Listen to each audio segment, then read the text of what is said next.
കേരളത്തിലെ ഇടത് ഭരണം 10 വർഷം പൂർത്തിയാക്കാൻ പോകുന്ന സാഹചര്യം. തുടർന്ന് വീണ്ടും ഒരു തുടർഭരണം ലഭിക്കുന്നതിന് വേണ്ടിയുള്ള പ്രവർത്തനങ്ങൾ ഇടതുപക്ഷ ജനാധിപത്യ മുന്നണി നടത്തിക്കൊണ്ടിരിക്കുന്ന രാഷ്ട്രീയ സാഹചര്യം.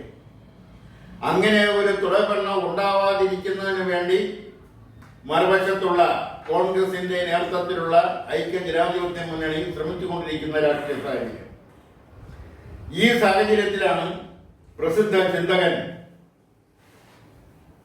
പ്രസിദ്ധ സാഹിത്യകാരൻ, പ്രസിദ്ധ കവി ഒരു കാലഘട്ടത്തിൽ കേരളത്തിലെ രാഷ്ട്രീയ, സാമൂഹിക, സാംസ്കാരിക മേഖലയിൽ വളരെ ഉയർന്നു തിളങ്ങി നിന്ന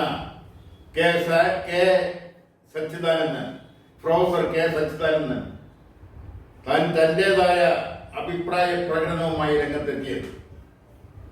അദ്ദേഹത്തിന്റെ അഭിപ്രായത്തിൽ തുടർച്ചയായുള്ള ഭരണം അത് അഴിമതിയിലേക്ക് കൊണ്ടെത്തിക്കാമെന്നാണ്. മാത്രമല്ല, അവസരവാദികൾ ഇടതുപക്ഷത്തേക്ക് കടന്നു വന്ന അവരുടെ താല്പര്യങ്ങൾക്ക് വേണ്ടി പാർട്ടിയെ ഉപയോഗപ്പെടുത്തുന്ന സാഹചര്യം സൃഷ്ടിക്കുമെന്നും കൂടി അദ്ദേഹം പറഞ്ഞു വെക്കുന്നു. ഇത് തള്ളിക്കളയാനാവില്ല. സച്ചിദാനന്ദൻ പറഞ്ഞത് കൊണ്ട് മാത്രമല്ല തള്ളിക്കളയാനാവില്ല എന്ന് പറയുന്നത്. ഒരു സ്ഥലത്ത് വെള്ളം കുറെ നാൾ കെട്ടി നിന്നാൽ അവിടെ അടുക്കുകൾ വന്ന് ചേരും എന്നുള്ളത് സ്വാഭാവികം. അതുപോലെ തന്നെയാണ് ജനാധിപത്യ സംവിധാനത്തിൽ ഒരു രാഷ്ട്രീയ കക്ഷി മാത്രം ഭരണം നടത്തിക്കൊണ്ടു പോയാൽ ഒരു മാറ്റം വന്നില്ലെങ്കിൽ അവിടെ ദുഷിച്ച പ്രവണതകൾ അല്ലെങ്കിൽ ദുഷിച്ച പ്രവർത്തികൾ ചെയ്യാൻ ആ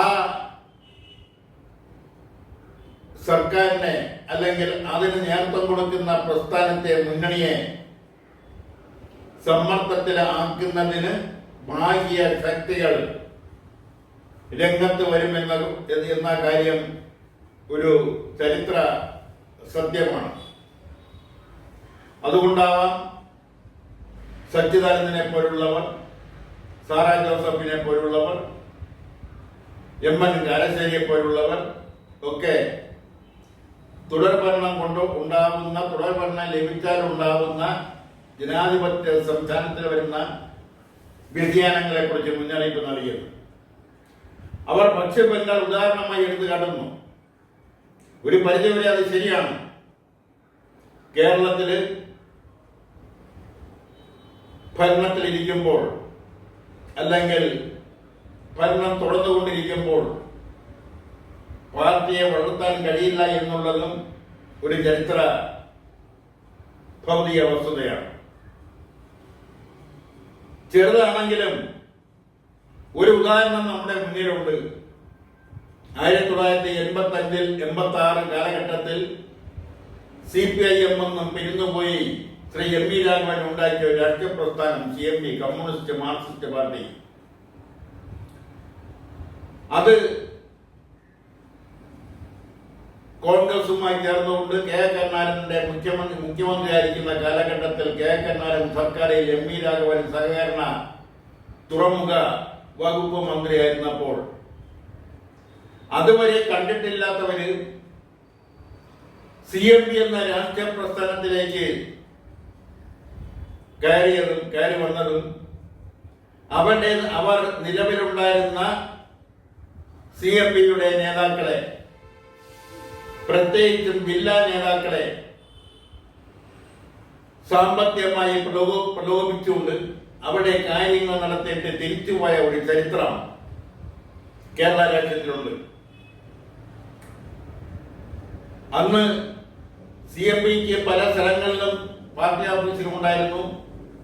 അതിന്റെ പല നേതാക്കളും മണ്ടക്കൂലി വൈകുന്നേരമാകുമ്പോൾ വീട്ടിലെത്തുന്നതിന് വേണ്ടി ബസ്സിന് കൊടുക്കുന്നതിനുള്ള പൈസ പിരിവെടുത്ത് സമ്പാദിച്ച് വീട്ടിൽ പൊയ്ക്കൊണ്ടിരുന്ന ചില നേതാക്കന്മാര് ടാക്സി പിടിച്ച് വീട്ടിലേക്ക് പോവുകയും രാവിലെ കാര്യങ്ങൾ നടത്താൻ വരുന്നവരുടെ വണ്ടികളിൽ തലസ്ഥാന നഗരിയിൽ വന്ന് അവർക്ക് കാര്യങ്ങൾ നടത്തി കൊടുക്കുകയും ചെയ്യുന്ന ഒരു പ്രവൃത്തിയും കേരള രാഷ്ട്രീയം കണ്ടതാണ്. ഇന്ന് ആ പാർട്ടി എവിടെയാണ്? കുറെ പേർ പഴയ പാർട്ടിയിലേക്ക് പോയി.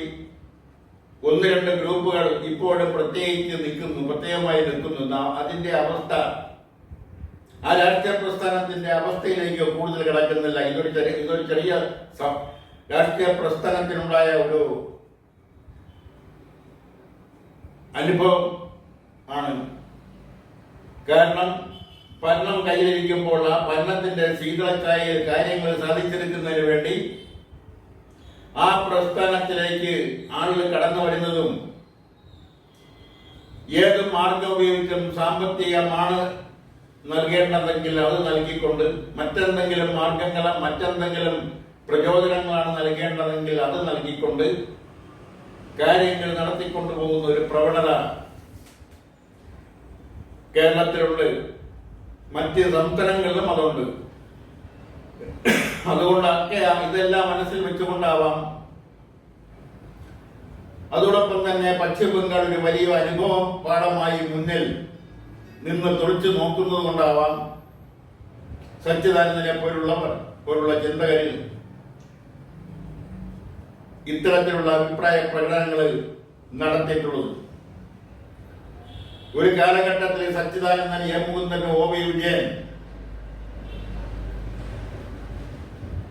അതുപോലുള്ള കെ വേണു തുടങ്ങിയവർ കേരള രാഷ്ട്രീയത്തിലെ ഇടതുപക്ഷ പ്രസ്ഥാനത്തിനകത്തെ അല്പ തീവ്രവാദി വിഭാഗത്തിൽ സജീവമായി നിന്നവരും അവരെല്ലാം തന്നെ അതീവ മാനസിക ബുദ്ധിജീവികളായിട്ടാണ് അന്നെല്ലാം അറിയപ്പെട്ടിരുന്നതും യുവ മനസ്സുകളിൽ അവർക്കുണ്ടായിരുന്ന സ്ഥാനവും വളരെ വലുതാണ്. അങ്ങനെ സ്ഥാനമുണ്ടായിരുന്ന ഒരാളാണ് പലപ്പോഴും സാഹിത്യ രചനയുടെ ഭാഗമായി കോളേജിൽ പ്രൊഫസറായിരുന്ന അദ്ദേഹം കോളേജിൽ നിന്നും പുറത്തു പോകേണ്ടുന്ന സാഹചര്യമൊക്കെ ഉണ്ടായത് പഴയ കഥകൾ. അപ്പൊ അങ്ങനെ നിരവധി അനുഭവങ്ങൾ വെച്ചുകൊണ്ടാവാം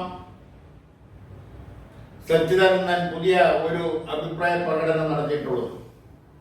അത് വിമർശനപരമായി പഠിച്ചുകൊണ്ട്, അത് വിമർശനപരമായി കണ്ടുകൊണ്ട് ആ സച്ചിദാനന്ദന്റെ വിമർശനം, അതുപോലുള്ള സാറ തോമസിന്റെ വിമർശനം, കാരശ്ശേരിയുടെ വിമർശനം, അതുപോലുള്ള പ്രഗത്ഭരായ ചിന്തകളുടെ വിമർശനങ്ങൾ അത് പഠന വിഷയമാക്കിക്കൊണ്ട് സ്വയം വിമർശനപരമായി തന്നെ അതിനെ പഠിച്ചുകൊണ്ട് എവിടെയെങ്കിലും തിരുത്തേണ്ടതുണ്ടെങ്കിൽ അത് തിരുത്തിക്കൊണ്ട് അവരുടെ നിർദ്ദേശങ്ങളും അനുഭവത്തിൽ നിന്നും അവര് പറഞ്ഞ കാര്യങ്ങളുമെല്ലാം മനസ്സിൽ വെച്ചുകൊണ്ട് പുതിയ